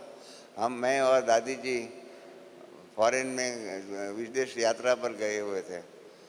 मॉरिशस में दादी जी की तबीयत बिगड़ गई, उनको बुखार आदि आ गया, दवाइयाँ दी, इस प्रकार से थोड़ी कमजोरी थी। और मॉरिशस से हम बैठे प्लेन में और पहले पर्थ पहुँचे, पर्थ के बाद सीधा ही सिडनी पहुँचे। सिडनी जब पहुँचे तो दोपहर के 12 बज गए थे और मातेश्वरी जी को तो लेने के लिए आए थे, अरे दादी प्रकाश मणि को जो लेने के लिए आए थे वो तो दादी को लेकर के गए क्योंकि दादी को बहुत कमजोरी थी। और मुझे एयरपोर्ट पर ही 2 अखबार वालों के साथ प्रेस कॉन्फ्रेंस करना पड़ा। तो मैंने प्रेस कॉन्फ्रेंस में उनको जवाब दिया, जो भी बाबा के ज्ञान के आधार पर था वो जवाब दे दिया। फिर हम सेंटर पर गए, सेंटर पर जाकर के स्नान पानी किया, भोजन किया, तो इतने में 2:30 बज गया और फंक्शन जो था वो 3:30 बजे था। तो हमको कहा गया कि रमेश भाई 15 मिनट में आप तैयार हो जाओ, आपको फंक्शन में जाना है। तो हमने कहा दादी जी का क्या प्रोग्राम है? तो कहा दादी जी 10 मिनट आराम करके आएंगे, आप चलो स्टेज पर क्योंकि यहाँ के लोग तो बहुत पंक्चुअल है, टाइम के एकदम उसके मशीन के माफिक चलने वाले हैं। 3:30 माना 3:30 बजे शुरू ही करना होता है। तो हमने कहा ठीक है, दादी जी आ जाएंगे 10 मिनट में, तो हम 10 मिनट बोल लेंगे। परंतु टॉपिक मालूम नहीं था। तो जो भाई हमको गाड़ी में लेकर के जा रहा था, मैंने उनसे पूछा कि भाई मुझे किस टॉपिक पर बोलना है? तो कहा मुझे मालूम नहीं है, आप वहाँ चलो फंक्शन में, वहाँ मालूम पड़ जाएगा। और एक 5 स्टार होटल के अंदर बहुत ही बढ़िया फर्स्ट क्लास हॉल था, बैंक्वेट हॉल था। उसके अंदर दादी प्रकाशमणि के स्वागत का प्रवचन था और मैं भी उनके साथ में था। होटल के नीचे गेट पर पहुंचे तो वहाँ दो भाई खड़े थे। मैंने उनसे भी पूछा कि क्या टॉपिक है, तो कहा मुझे मालूम नहीं है, आप ऊपर जाओ, ऊपर बैंक्वेट हॉल के गेट के ऊपर दो भाई खड़े हैं, उनसे आप पूछना। ऊपर मैं गया, ऊपर गया तो बैंक्वेट हॉल के बाहर जो दो भाई खड़े थे उनको मैंने पूछा कि टॉपिक क्या है, तो कहा मुझे मालूम नहीं है। मैं स्टेज पर गया, स्टेज पर जो रोज प्रोग्राम होता है वो टाइप किया हुआ था। मैंने समझा कि उसके अंदर लिखा हुआ होगा कि आज का टॉपिक क्या है, उसमें भी लिखा नहीं था। और फिर कैन भाई जो है उसने परिचय इंट्रोडक्शन दे करके कहा कि अभी रमेश भाई टॉपिक पर बोलेंगे, तो उसने भी टॉपिक नहीं बोला। इतनी भारी परीक्षा हुई। फिर स्टेज से जो पोडियम जो होता है ना, वहाँ से कैन भाई आ रहे थे और मैं पोडियम के तरफ जा रहा था। तब मैंने कैन भाई से पूछा कि भाई टॉपिक क्या है वो तो बताओ, तो उसने टॉपिक बताया। टॉपिक सुना और एक दो कदम के ऊपर तो पोडियम था, मतलब जो आप जानते हैं ना कॉन्फ्रेंस हॉल में रखते हैं टेबल जैसा ऊंचा, उस पर माइक रखते हैं, इसको पोडियम कहते हैं। तो पोडियम पर मैं पहुंचा, दो कदम के बाद तो पोडियम था और पोडियम पर जाकर के बोलना शुरू करना पड़ा। मुझे कहा गया था कि 10 मिनट में दादी जी आएंगे, तो इसलिए मैंने उस प्रकार से बोलना शुरू किया, दादी जी आ रही है, आ रही है, आ रहे हैं, आ रहे हैं, आ रहे हैं। 10 मिनट के बदले में 2 घंटे के बाद दादी जी आए। तो 2 घंटे तक मेरे को अपना ज्ञान सुनाना पड़ा, और वो भी मेलबर्न सिडनी के वीआईपीज जो थे, इन वीआईपीज के सामने में बोलना था, कोई साधारण ऑडियंस नहीं था। ऐसे जनता, इतने पढ़ी लिखी जनता के सामने, और ऑस्ट्रेलिया के अंदर पहले दिन ही मेरे सामने ये समस्या आ गई। परंतु जब 2 घंटे तक मुझे बोलना पड़ा और मैंने बोला, तब कैन भाई आदि ने कहा कि रमेश भाई आपने तो बहुत सुंदर ज्ञान सुना दिया। तब मैंने कहा उन लोगों को, ये मेरी मेरा पुरुषार्थ का फल नहीं है, परंतु मातेश्वरी जी ने जो मुझे सिखाया कि कभी भी प्रिपेयर्ड करके भाषण करने की तैयारी करके जाएंगे तो उसमें आपके विचार होंगे, और आप बाबा को बुद्धि सरेंडर करके कहेंगे कि बाबा जनता को जो जरूरी है, क्लास को जो जरूरी है, उसके आधार पर इस प्रकार की बातें मुझे टच करके बुलाना। तो उसके अंदर बाबा की टचिंग होगी, बाबा की प्रेरणा होगी, बाबा की शक्ति होगी। और आप खुद तैयारी करके जाएंगे तो उसमें आपकी शक्ति होगी, आपका मनन होगा, आपकी विचारधारा होगी। तो ये बाबा की विचारधारा और आपकी विचारधारा में ज़मीन आसमान का फ़र्क हो जाएगा। ये आप अनुभव करके देखना। तो हमने देखा कि जब से बाबा ने और मम्मा ने हमको ये बाबा की बात सिखाई कि बुद्धि को बाबा के पास सरेंडर कर देना, उस प्रकार से हम कारोबार करते हैं तो बहुत ही सुंदर होता है। मुझे चाहे 10 मिनट बोलना होता है, चाहे 2 घंटा बोलना होता है, इस प्रकार से नदी के माफक हमारा कारोबार जो है वो चलता ही रहता है, चलता ही रहता है। तो इस प्रकार से मातेश्वरी जी के जीवन से बहुत कुछ सीखने को मिलता रहा, मिलता रहा, मिलता रहा। हमारे पास भी रहे। रोज़ सुबह हम हमारे घर से वाटरलू मेंशन के सेंटर पर जाते थे। तो मातेश्वरी जी कितना इकोनॉमी का अवतार थे। तो पहले दिन तो हम लेके गए महालक्ष्मी मरीन ड्राइव आदि से, और वहाँ पर वाटरलू मेंशन सेंटर पर पहुँच गए। रास्ते में वापस आने के टाइम पर मातेश्वरी जी हमको पूछती है, आज आपने कितना एक्स्ट्रा रास्ता लिया, लंबा लिया मेरे खातर, शॉर्टकट क्या था वो मुझे बताओ। मैंने कहा तो शॉर्टकट तो यही था, और कोई लंबा रास्ता हमने लिया ही नहीं। कहा नहीं, शॉर्टकट होगा तो इतना जो आपने लंबा रास्ता लिया, पेट्रोल इतना जल गया, इस प्रकार से हो गया, उसके शॉर्टकट में ले जाओ। मातेश्वरी जी को शॉर्टकट में आप लेके जाएंगे तो और ही खुशी होगी। मैंने कहा नहीं मातेश्वरी जी, कोई शॉर्टकट नहीं है, यही है। तो मम्मा ने कहा कि ठीक है, मेरे कारण मेरे नाम पर इस प्रकार का एक्स्ट्रा खर्चा नहीं होना चाहिए। तो ये भी एक हमने सीखा कि हम लोग क्या करते हैं, थोड़ा खर्चा ज़्यादा हो जाए तो क्या हो गया, बाबा का ही खर्चा है, बाबा का ही धन है, बाबा का ही घर है। हाँ, तो क्या होता है कभी कभी हम जो है खर्च के बारे में थोड़ा बेफिक्र बादशाह हो जाते हैं। और मातेश्वरी जी का हमने जीवन देखा तो मातेश्वरी जी जीवन के अंदर खर्च के बारे में बहुत ही ध्यान रखते थे कि यज्ञ का खर्च जो है पाई पाई जो भी है उसको बचत करके करना चाहिए, कराना चाहिए और उसके आधार पर आगे बढ़ना चाहिए। मातेश्वरी जी को मिलने के लिए भी बहुत बहन भाई आते थे बाहर गाँव से। मातेश्वरी जी सबको मिलते थे, प्यार कर से बातें करते थे, सब कुछ करते थे परंतु एक बात का ध्यान रखते थे कि समय के पाबंदी के अंदर जो भी मिलते थे उसको 2 मिनट 5 मिनट में पूरा कर करके मातेश्वरी जी उनको विदाई करते थे, दूसरे को मिलते थे। इस प्रकार से कैसे कम समय में भी सामने वालों को विशेष अनुभूति देने का, हम लोग क्या करते कभी 2-2 घंटे तक उनके साथ बैठे रहते हैं, बातचीत करते रहते हैं और 2 घंटे में अनेक प्रकार की बातें होती है कई बातें काम की होती है, कई बातें फालतू होती है, कई बातों के ऊपर गपशप लगाते रहते हैं। मातेश्वरी जी का हमने ये जीवन देखा कि एकदम पूर्ण रूप में, सिद्ध रूप में जो भी काम करना होता है टू दी पॉइंट करके काम करके पूरा करके समय चला जाए, इस प्रकार के मतलब समय की पाबंदी को रखते हुए, समय का ध्यान रखते हुए मातेश्वरी जी काम करते थे। और इस प्रकार से क्या हो गया मैं आपको दूसरा भी बताऊं, मातेश्वरी जी का हमको कानपुर से मालूम पड़ा, कानपुर में मातेश्वरी जी थे तो वहाँ पर हमको मालूम पड़ा कि मातेश्वरी जी को कैंसर का शायद कैंसर होगा ऐसा लगता है। तो इसलिए मातेश्वरी जी को हमने बॉम्बे आबू में फ़ोन किया हुआ है, अभी तक फ़ोन का जवाब नहीं आया है, उसके आधार पर नक्की होगा। तो हमने कहा ठीक है, आप टिकट विकट बुक नहीं कराना, मैं ब्रह्मा बाबा से बात करता हूँ और उसके आधार पर प्रोग्राम बनाता हूँ। इतने में मेरा आबू का फ़ोन लगे, उस टाइम पर तो मोबाइल फ़ोन नहीं थे, सब ट्रंक कॉल करने पड़ते थे। तो हमने ट्रंक कॉल बुक किया और आबू में फ़ोन किया। इतने में तो इसके पहले कानपुर से फ़ोन आ गया कि बाबा ने, ब्रह्मा बाबा ने कहा है मातेश्वरी जी को आबू भेजो, और आबू भेजने के बाद बाबा उनका क्या करने का नक्की करके बताएंगे। तो हमको कानपुर वालों ने बोला कि हम तो टिकट बुक कर रहे हैं। हमने कहा नहीं, हमने भी आबू में फ़ोन बुक किया हुआ है, हमारा फ़ोन लग जाएगा, उसके बाद जो भी निर्णय होगा हम आपको सुनाएंगे, हम आपको सुनाएंगे, तब तक आप टिकट नहीं बुक करना, हमारा फ़ोन लग जाएंगे। हमने अर्जेंट कॉल किया हुआ है।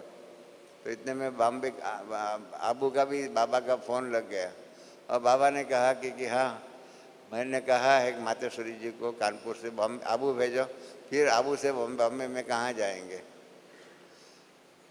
तो वो मेरे जीवन की बहुत ही अमूल्य घड़ी थी कि जिस घड़ी मुझे बाबा के साथ डिबेट करनी पड़ी। मैंने बाबा को कहा, बाबा आपने मातेश्वरी जी को आबू क्यों बुलाया, आबू में क्या है, यहाँ फैसिलिटी ऐसी है कि ऐसे कैंसर आदि के पेशेंट के लिए ट्रीटमेंट मिले। उस ज़माने में तो खाली बॉम्बे में एक ही टाटा हॉस्पिटल थी, वो ही थी कैंसर के लिए, और कोई हॉस्पिटल भी नहीं थी। मैंने कहा बाबा कैंसर हॉस्पिटल तो बॉम्बे में है, आप आबू में बुला करके क्या फ़ायदा। तो कहा मैं क्या करूं, बॉम्बे में तुम्हारी माँ कहाँ रहेंगे, बॉम्बे में तुम्हारे पास तो 3 पैर पृथ्वी भी नहीं है, और फिर इतनी बड़ी मम्मा जैसी हस्ती को आप लोग कहाँ रखेंगे। तो मैंने बाबा को आर्ग्यूमेंट किया, मैंने बाबा को कहा आप ऐसा कैसे क्यों कहते हो, क्यों हमारे घर में रहे हुए हैं। तो बाबा ने कहा अभी तुम्हारा पुराना घर तो ख़त्म हो गया है, एक ही घर है। मैंने कहा एक ही घर है तो क्या हो गया, हम आपस में मिलजुल कर, अगर हमारी माता जो है उसको बीमारी आती तो हम रह सकते थे या नहीं। तो इस प्रकार से मातेश्वरी जी की भी वहाँ हमारे घर में रहेंगी, कोई भी प्रकार की डिफ़िकल्टीज नहीं आएंगी। बाबा ने कहा नहीं नहीं नहीं। तो मैंने लास्ट में बाबा को कहा, बाबा पेशेंट को आप ही मुर्रे में कहते हो कि डॉक्टर जो है वो नेक्स्ट टू गॉड होता है, और पेशेंट को सबसे ज़्यादा में ज़्यादा ज़रूरत जो होती है वो डॉक्टर की ज़रूरत पड़ती है। तो हमने बाबा को कहा कि बाबा मातेश्वरी जी को पेशेंट के रूप में यहाँ रहेंगे, तो हमारी बहन डॉक्टर है और उसके कारण 24 घंटा डॉक्टर उनकी सेवा में रहेगा, और उसके कारण सब प्रकार की मदद डॉक्टर के रूप में अनिलाबेन मम्मा को देंगी। तो बाबा ने कहा ठीक है। मैंने कहा बाबा आप दादा विश्व किशोर को भेजो और एक कोई माता को भेजो, तो जो सिंधी खाना जो बनाना पड़ता है वो बनाएंगी, और दादा विश्व किशोर यहाँ पर रहेंगे गामदेवी में। और वहाँ से आ जाएंगे यहाँ। इन्होंने कहा ठीक है। तो इस प्रकार से बाबा ने, हमने फिर कानपुर में फ़ोन किया। मैंने कहा मैं कानपुर फ़ोन करता हूँ। तो बाबा ने कहा बच्चे तेरा कौन सुनेगा उधर, क्योंकि जब बाबा ने कहा हुआ है उनको कि कानपुर से मातेश्वरी जी को आबू भेजो, तो मुझे ही उनको कहना पड़ेगा कि आबू नहीं बॉम्बे भेजो। तो मैंने कहा ठीक है, जो भी आप कहो। इस प्रकार से हमने भी कानपुर में फ़ोन किया, बाबा का भी फ़ोन लग गया और मातेश्वरी जी बॉम्बे आ गए। दादा विश्व किशोर और एक कला माता करके एक बहन थी, वो भी हमारे घर पे आ गई और मातेश्वरी जी को हॉस्पिटल दिखाया गया। जब दिखाया गया तो डॉक्टर पे मास्टर करके एक डॉक्टर था, वो आया था। उसने मातेश्वरी जी का कैंसर का वो गांठ जो थी वो देख करके फ़ौरन कहा कि ये कैंसर है। तो मैंने डॉक्टर को कहा कि डॉक्टर आप बायोप्सी किए बिना ऐसे ही आप कैसे कह देते हो, इट इज़ योर स्पेक्यूलेशन। आप स्पेक्यूलेशन के द्वारा, हमारी मातेश्वरी जी है, she is a very big important personality, और उसके कारण आप ऐसा कैसे कह सकते हो कि ये कैंसर ही है। तो डॉक्टर पी मास्टर मेरे सामने देख कर के कहते हैं कि mister Ramesh, this is my 40 years experience, 40 साल का अनुभव है कि इस प्रकार की जो भी गांठ होती है वो मैलिग्नेंट होती है, मतलब उसमें कैंसर होता ही है। तो इसके कारण ये कैंसर ही है। फिर भी जब ऑपरेशन करना होगा तो पहले हम बायोप्सी करेंगे, बायोप्सी में वो आएगा कैंसर है तो हम आगे बढ़ेंगे। इस प्रकार से होगा, आप फिक्र नहीं करो। तो हमने देखा कि इस प्रकार से डॉक्टर ने गांठ देखते ही कह दिया कि कैंसर है, और उसके आधार पर टाटा हॉस्पिटल में उनका ऑपरेशन का फिक्स हुआ। वहाँ भी एक बहुत बड़ी भारी परीक्षा आई।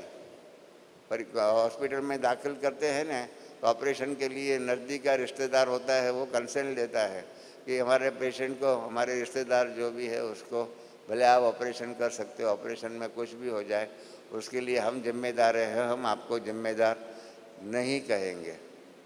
तो मातेश्वरी जी को दाखिल करने के लिए मैं गया, जमुना बेन थी, दादा विश्व किशोर थे, हम 4 गए। और फिर जब गए वहाँ पर मातेश्वरी जी के साइड में बिठाया, एडमिशन लेना था। दादा विश्व किशोर जो है और किसी के डॉक्टर पे मास्टर के पास गए, तो वो नर्स ने फॉर्म भर कर दिया, और फॉर्म भर कर दिया, उसमें कहा कि who is her nearest relative, उनका नज़दीक का संबंधी कौन है। तो हम तो आजू बाजू देखने लगे, यहाँ तो विश्व किशोर दादा नहीं है, कोई नहीं है। तो मैंने कहा कि अभी तो कोई नहीं है। तो कहा नहीं, आप कौन है? तो कहा हम तो है। तो कहा आप साइन कर दो। तो मैं जब साइन करता था तो मेरे मन में प्रश्न हुआ कि am I the nearest relative of Mateshwari, Mateshwari ji का नज़दीक का संबंधी मैं हूँ क्या? मन में प्रश्न हुआ। फिर तो हमने बाबा को याद करके, बाबा जो भी होगा भविष्य में, जो भी होगा क्या मालूम, अब तो ये नर्स कहती है, नर्स ने कहा कि आप साइन करेंगे तो उसके बाद ही हम आपको कमरा अलॉट करेंगे। हमने कहा ठीक है। फिर नर्स ने हमसे एक सवाल पूछा कि मातेश्वरी जी की इनकम क्या है, मातेश्वरी जी की इनकम क्या है? आप सब, हम सब यहाँ बैठे हुए, हर एक को कोई ना कोई प्रकार की आमदनी तो होगी ही। हमने उसमें लिखा कि उनकी कोई भी इनकम नहीं है, तो फुल्ली सरेंडर्ड है तो शिव बाबा, और इसलिए उनके अपनी निजी जीवन की कोई भी आमदनी नहीं है। तो इन्होंने भी उसके ऊपर 0 करके क्रॉस किया। हमने समझा नहीं ये क्या कर रहे, क्यों क्यों पूछा हुआ है। और फिर गए और ऑपरेशन हुआ। जब विदाई लेने के टाइम पर हम गए उनके पास, हमने कहा आपका बिल दो। तो कहा आपका बिल कुछ भी नहीं है। हमने कहा क्यों? तो कहा आपने फॉर्म में लिखा हुआ है कि इनकी हम इनकम 0 है, उनकी इनकम 0 है, तो इसलिए हमारे हॉस्पिटल के नियम के मुताबिक हम उसके अंदर आपको इसके बारे में कोई चार्ज नहीं कर सकते। जो भी दवाई या भी डॉक्टर ने जो ऑपरेशन किया, जो भी कुछ किया, वो फुल्ली एग्जेम्प्टेड थी। हमने कहा ये भी कमाल है कि दादी जी मातेश्वरी जी का भाग्य कि इस प्रकार से ऑपरेशन हुआ, सब कुछ हुआ, और एक पैसे का भी खर्च नहीं हुआ। हम तो सब बंदोबस्त करके गए थे, क्योंकि आप जानते हैं हॉस्पिटल के अंदर पेमेंट करते हैं, उसके बाद ही पेशेंट को डिस्चार्ज करते हैं। तो इस प्रकार से मम्मा को हॉस्पिटल के डिस्चार्ज मिल गया। फिर डॉक्टर ने कहा कि हर 3-3 महीने के बाद आने का है। तो इस प्रकार से आबू गए, फिर आए, आना जाना हुआ। फिर जब हम लोगों ने पहली प्रदर्शनी की थी, वो पहली प्रदर्शनी फिर मातेश्वरी जी के द्वारा वो उन्होंने उसको देखा। और फिर उस टाइम पर सभी सारे हिंदुस्तान के बहन भाई आए हुए थे। उन सब की मातेश्वरी जी ने मीटिंग किया और सबको पूछा कि ये प्रदर्शनी की सेवा क्या है, प्रदर्शनी की सेवा क्या है। सब ने बताया कि प्रदर्शनी की सेवा विहंग मार्ग की है। हमको अभी भी याद है जगदीश भाई ने जो कहा, जगदीश भाई ने कहा मातेश्वरी जी को कि अब तक मैं बाबा की एक बात नहीं मानता था। अपने ज्ञान में इतने लोग तो आते नहीं हैं सुनने के लिए, और बाबा कहते थे कि इतनी लंबी लाइन लगेंगी, लंबी लाइन लगेंगी, ऐसी बातें कहते हैं। तो मेरे मन में वो शंका थी। परंतु यहाँ आकर के हमने प्रदर्शनी की सेवा देखी और 400-500 लोग जो है शांति से लाइन में खड़े हैं, क्यू में खड़े हैं, और अपने टर्न आता है तब जा कर के देखते हैं। तो अभी इतना साधारण है, पहली प्रदर्शनी है, उसको भी देखने के लिए 400-500 लोग अगर शांति से खड़े रहते हैं, बैठे और क्यू में खड़े रहते हैं, तो ज़रूर आगे चल कर के बाबा का ऐसा चमत्कारिक व्यवहार होगा, करिश्मा ऐसा होगा, ज्ञान का बीज इस प्रकार से होगा, तो बाबा को मिलने के लिए ज़रूर लंबी लाइन लगेंगी। इस प्रकार से बाबा के बारे में उनके मन में जो एक शंका थी, वो शंका भी कैसे हमारी प्रदर्शनी के द्वारा दूर हो गई। मातेश्वरी जी भी उनका बताया, सबको बता करके मातेश्वरी जी ने आबू में पत्र लिखा बाबा को, क्योंकि तब तक बाबा को मन में शंका थी कि प्रदर्शनी की सेवा के क्या होगा, क्या होगा। हमको भी बाबा ने लिखा था कि बच्चे, हमारे झाड़ और त्रिमूर्ति जो है वो ही सफिशिएंट है, उसमें सारा ज्ञान आ जाता है, फिर ये प्रदर्शनी के इतने चित्रों बनाने की क्या ज़रूरत है। परंतु मातेश्वरी जी ने हमको छुट्टी दिया था कि भले बाबा कुछ भी कहे, मैं तुमको छुट्टी देती हूँ। और क्योंकि मातेश्वरी जी बॉम्बे में थे, हमने पूरा ही उनको बताया था प्रदर्शनी ऐसे होगी ऐसे। तो इसलिए मातेश्वरी जी ने पत्र खुद लिख करके उसमें सर्टिफाई किया कि ये प्रदर्शनी की सेवा हमने कल यहाँ सभी महारथी बॉम्बे के बहन भाइयों से बात की और सबको पूछा, और सब ने जो भी बाहर गाँव से आए थे, कोई पंजाब से आया था, कोई कहाँ से आए थे, उन सब के बीच में मीटिंग किया और सब ने कहा कि ये प्रदर्शनी जो है वो विहंग मार्ग की सेवा है। तो बाबा ने कहा ठीक है। बाबा ने कहा बाबा देखेंगे तो मानेंगे। तो बाबा ने कहा कि मैं तभी तक नहीं मानूंगा, मैं प्रदर्शनी देखूंगा। और उसके बाद दिल्ली से प्रदर्शनी की सेवा जो है, प्रदर्शन हम बॉम्बे से दिल्ली लेके गए और बाबा ने हमको पत्र लिखा कि बाबा दिल्ली जा रहा है, तुम आएगा? मैंने कहा हम भी आएंगे। हम बाबा के साथ ट्रेन में अहमदाबाद बॉम्बे से आबू आए। प्लेटफॉर्म पर ही क्लॉक रूम में वीआईपी रूम जो होता है उसके अंदर स्नान किया, नाश्ता किया और इतने में दिल्ली मेल आ गया। उनके साथ बाबा के साथ जाना हुआ। मातेश्वरी जी ऊपर ही थे और हम लोग जा कर के दिल्ली में प्रदर्शनी देखी और प्रदर्शनी के बाद बाबा ने भी कहा कि नहीं ये बहुत अच्छी सेवा है। तो जो मातेश्वरी जी ने जो सर्टिफाई किया वो बाबा ने अनुभव भी किया और बाबा ने इस प्रकार से उसका विशेष कारोबार प्रदर्शनी की सेवा का किया। और इस प्रकार से हर बार हर समय में हमको मातेश्वरी जी की मदद मिलती रही। प्रदर्शनी की सेवा करना था तो हमने बाबा से मम्मा से पूछा कि हम बजट क्या कितना रखें।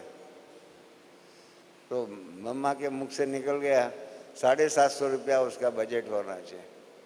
अब आप सब ने अनुभव किया हुआ है 750 रुपया में एक प्रदर्शनी कैसे हो सकती है। हमने कहा मम्मा ठीक है 750 में ही हम करेंगे। तो हमने बाद में बाबा से योग लगाया, कहा कि जब हमको टारगेट मिला हुआ है 750 के अंदर करने का प्रदर्शनी का, तो हम कैसे ये कर सकेंगे। मातेश्वरी जी को हमने समझाया। मातेश्वरी जी ने कहा तुमको ज़्यादा खर्च की ज़रूरत है। हमने ना कहा कि नहीं मातेश्वरी जी आपने 750 का लिमिट दिया है, हम 750 में ही खर्च करने का प्रयत्न करेंगे। और उसके बाद क्या हुआ हम जो स्कूल में पढ़े हुए थे उस स्कूल के प्रिंसिपल के पास गया और हमने बताया कि क्रिसमस वेकेशन है, क्रिसमस वेकेशन के अंदर आपके स्कूल के नीचू के 3 हॉल है, 3 कमरे जो है बड़े, वो हमको दीजिए, हमको उसमें प्रदर्शनी करने की है। तो प्रिंसिपल ने ट्रस्टियों से बात करके हमको फ्री में हॉल दे दिया। तो इसलिए हॉल का तो कारोबार पूरा हो गया। फिर प्रदर्शनी के लिए लगाने के लिए पाइप्स, फ्रेम्स आदि चाहिए। तो खादी कमीशन वालों के पास हम गए और खादी कमीशन वालों को कहा कि हमको ऐसी प्रदर्शनी करनी है और बहुत सुंदर ये प्रदर्शनी होगी, उसके लिए आप हमको मदद कीजिए। तो इन्होंने अपनी फ्रेम्स आदि जो भी है, फ्रेम जो है, पिलर्स जो है, पाइप है, बहुत सुंदर वो फ्रेम्स थी।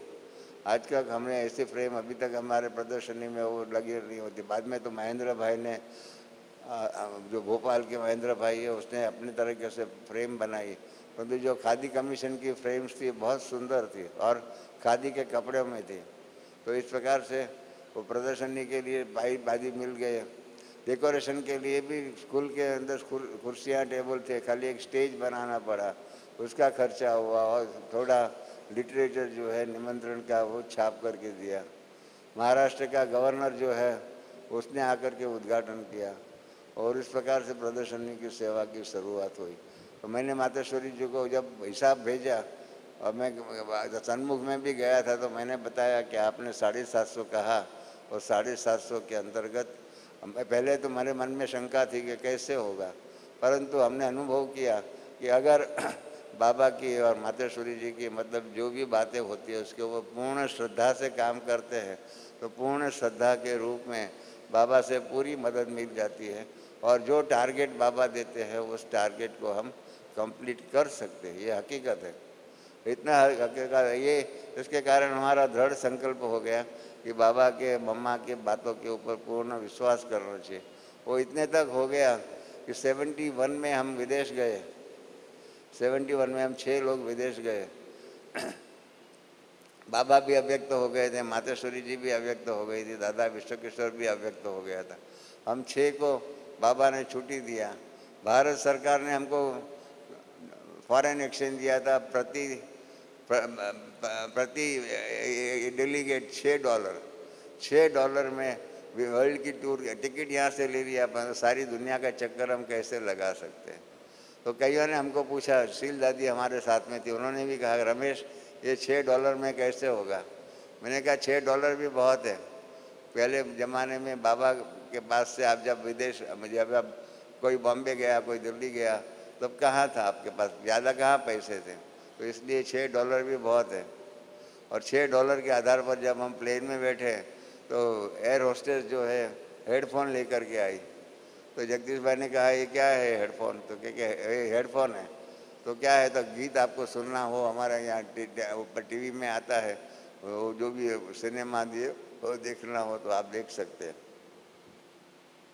तो जैसे जगदीश भाई ने हाथ लगाया तो उसने कहा कि इसका $3 पड़ेगा।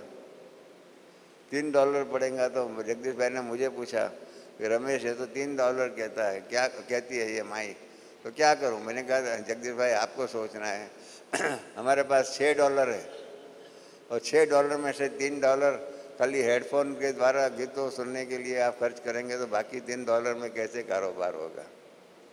तो इन्होंने भी वो हेडफोन दे दिया। परंतु हमने देखा कि जब हम वर्ल्ड टूर पर करके आए तो भी अच्छे में अच्छे से सेवा करके आए और जो भी धन लेके गए थे उस धन के अंदर ज़्यादा आमदनी हुई, कम नहीं हुई। हम गए तो बाबा ने अव्यक्त बाबा ने विदाई के टाइम पर कहा था कि आप देवता हो, देवता मना देने वाला आपका हाथ ऐसा, बाबा ने अव्यक्त करके भी दिखाया, एक्शन करके भी दिखाया, ऐसा करना चाहिए। और जा कर के सबको आप ज्ञान देने के लिए जा रहे हो, आपको किसी से भी धन लेना नहीं है, मांगना नहीं है। मांगने से तो आप जानते हो बाबा मना करते हैं। तो इस प्रकार से काम करते रहे। तो ये जो बाबा मम्मा की जो है ना श्रद्धा कि अव्यक्त बाप दादा के ऊपर के जो भी होगा वो कल्याणकारी होगा, इस प्रकार का निर्णय कर कर के हम चले तो क्या हो जाएगा, तो बहुत कुछ प्राप्ति हो सकती है। तो इसलिए हमने आज के दिन आपके सामने मातेश्वरी जी का जीवन का अनुभव रखा। इसलिए रखा कि ये जो आप यहाँ आते हो सफल करने का कैसे, जो आपका टॉपिक जो है, हमारा जो भी खजाना जो भी मिला उसको सफल कैसे करें, तो सफल करने के लिए सामने कुछ ध्येय होना चाहिए, सामने कुछ लक्ष्य रखना चाहिए। तो लक्ष्य के रूप में आज के दिन मातेश्वरी जी को लक्ष्य के रूप में सामने रखो कि कैसे इन्होंने हमारे से कम पढ़ाई होती थी, कम खर्च, कम धन का सहयोग दिया, कम 18-19 साल के या 20 साल के होंगे मातेश्वरी जी तब आए, और 20 साल की आयु में से 44 वर्ष की आयु में इन्होंने वो अव्यक्त हो गए। 24 वर्ष के या 24 या 25 वर्ष के पुरुषार्थ के अंदर इतना पुरुषार्थ किया, इतना पुरुषार्थ किया कि बाबा को भी ओवरटेक करके आगे श्रेष्ठ पद प्राप्त किया। तो पुरुषार्थ की जय है, पुरुषार्थ का विजय है, और ये पुरुषार्थ का जय है। और पुरुषार्थ करने से हम क्या कर, जो भी लक्ष्य रखे वो प्राप्त कर सकते हैं। ये बात हमने मातेश्वरी जी के जीवन से सीखा और इसके आधार पर जीवन को सफल करने का तरीका सीखा। तो इसलिए आप सबके सामने भी ये बात इसलिए मैंने रखी कि मातेश्वरी जी को आपके सामने रोल मॉडल बना दो।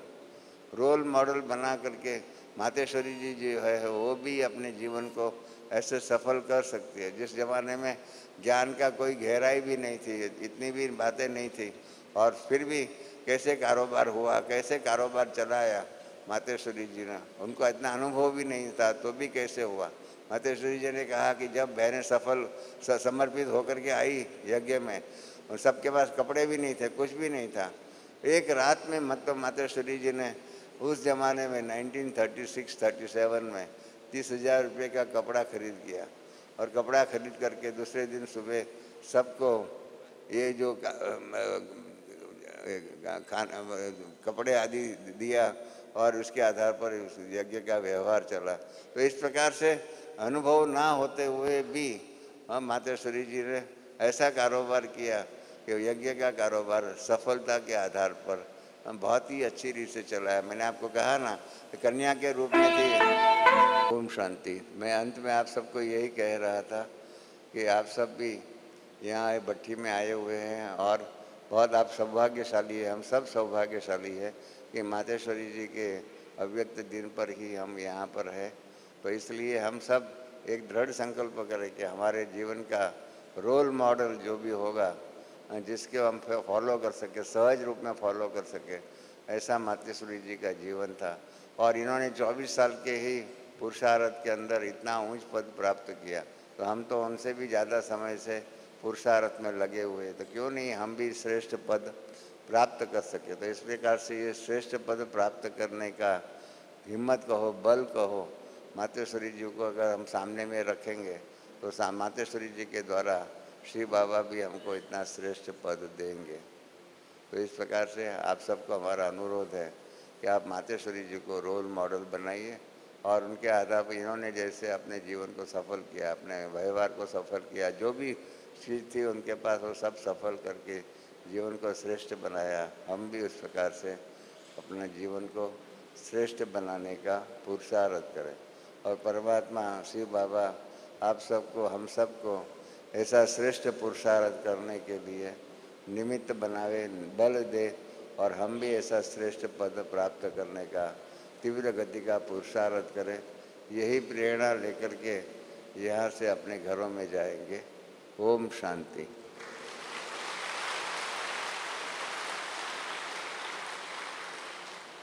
अब 2 मिनट बाबा की याद में बैठेंगे और फिर आगे का कारोबार चलेगा।